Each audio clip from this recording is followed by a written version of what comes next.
नमस्कार मंडळी. आजचं जे नाट्यगीत आहे ते नाट्यगीत स्वातंत्र्यवीर सावरकरांनी लिहिलं आहे आणि दीनानाथ मंगेशकर आणि वसंतराव देशपांडेंनी लोकप्रिय केलं आहे. पण गंमत अशी आहे की नाटकाचं नाव आहे संन्यस्त खड्ग, जे वीर सावरकरांनी लिहिलेलं नाटक आहे. त्यातली गंमत अशी की हे वाक्य नाटकामध्ये नाटकाच्या एका स्त्री पात्राच्या तोंडी आहे. ती काय गंमत आहे ती पुढे बघूया आपण. सावरकर म्हणजे वरकरणी, राजकारण धुरंधर, त्यागी असा एक लार्जर दॅन लाईफ महापुरुष आपल्या डोळ्यापुढे उभा राहतो. पण त्यांच्या मनाची जडणघडण मात्र साक्षेपी महाकवीची होती. त्यांचे चैतन्यानी रसरसलेले शब्द त्यांच्या या महाकवित्वाची ओळख आपल्याला पटवून देतात. मंडळी, शब्द हे शस्त्र आहे हे आपण सर्वजण जाणतोच आणि रोजच्या जीवनात नवरा बायकोच्या भांडणात, ऑफिसमध्ये बॉस बरोबर ते अनुभवतो देखील.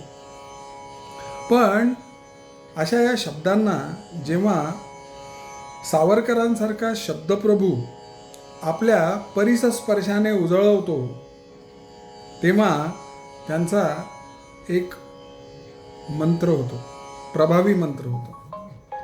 आपल्या संपूर्ण जीवनाचं मोल खर्च करून वापरलेले त्यांचे शब्द आपल्यापुढे एक जीवनविषयक रसरशीत तत्वज्ञान उभं करतात. मित्रांनो, 1931 साली लिहिलेल्या या नाटकाचे थोडक्यात कथानक असे आहे. संगीत संन्यस्त खड्ग हे नाटक गौतम बुद्धाच्या जीवनावर व काळातील आहे. बुद्ध तत्वज्ञानाने प्रभावित होऊन, आता हे बुद्ध तत्वज्ञान म्हणजे काय तर कामिनी, कांचन आणि कृपाण यांचा त्याग करणे म्हणजेच संन्यास घेणे. कामिनी म्हणजे स्त्री, कांचन म्हणजे सुवर्ण म्हणजेच सोनं, नाणं, वैभव या अर्थी वापरलं आहे, आणि कृपाण म्हणजे शस्त्र यांचा त्याग हे त्यांचं तत्त्वज्ञान होतं.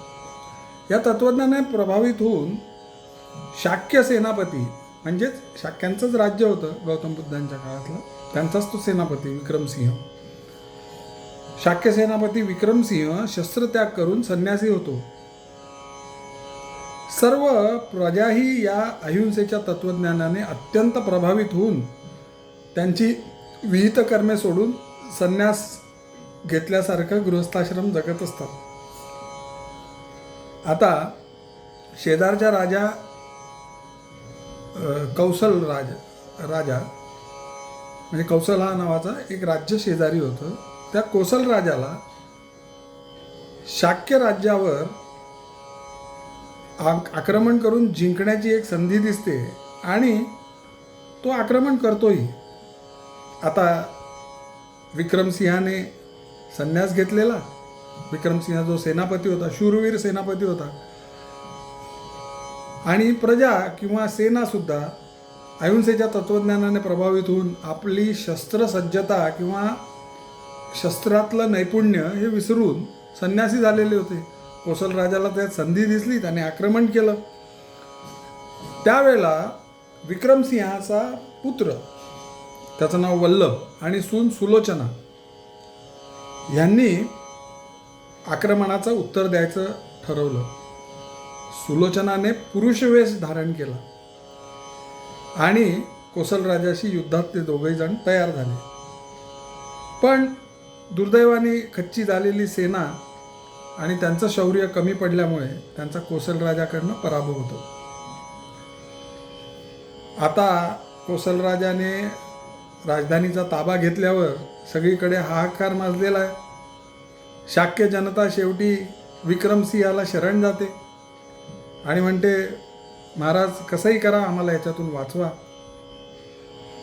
विक्रमसिंह गौतम बुद्धाकडे जातो आणि हे जे परचक्र आहे ते निवारण्याची काय योजना करता येईल याच्यावर चर्चा करतो.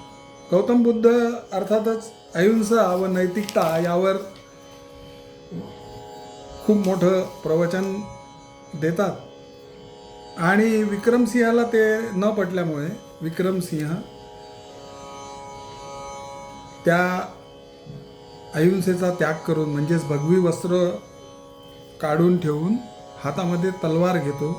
कोसल राजाशी घनघोर लढाई करून कोसल राजाला पिटाळून लावतो. शाक्यांना शत्रूपासून वाचवतो. तर यातल्या सुलोचना म्हणजेच विक्रमसिंहाची सून, जिने पुरुष वेश धारण करून रणांगणात जी उभी ठाकलेली असते, तिच्या तोंडी हे पद आहे मित्रांनो. सावरकरांनी हे योजनापूर्वक केलेलं आहे. कसं ते बघूया आपण पुढे. शतजन्म शोधिताना, शतजन्म शोधिताना, शत आरती व्यर्थ झाल्या, शत आरती व्यर्थ झाल्या, शत सूर्य मालिकांच्या, शत सूर्य मालिकांच्या, शत सूर्य मालिकांच्या, दीपावली विझाल्या, दीपावली विझाल्या, शतजन्म शोधिताना. मंडळी, 16 जानेवारी 1954ला स्वतः स्वातंत्र्यवीर सावरकरांनी मी संन्यस्त खड्ग हे नाटक का लिहिले याबद्दल शिवाजी मंदिर दादरला अगदी सविस्तर व्याख्यान दिलेलं आहे. त्याच्या मागची त्यांची भूमिका त्यांनी स्पष्ट केली आहे. तुमच्यापैकी प्रत्येकाने ते भाषण यूट्यूबवर अवेलेबल आहे. यूट्यूबवर जाऊन ते अवश्य ऐका.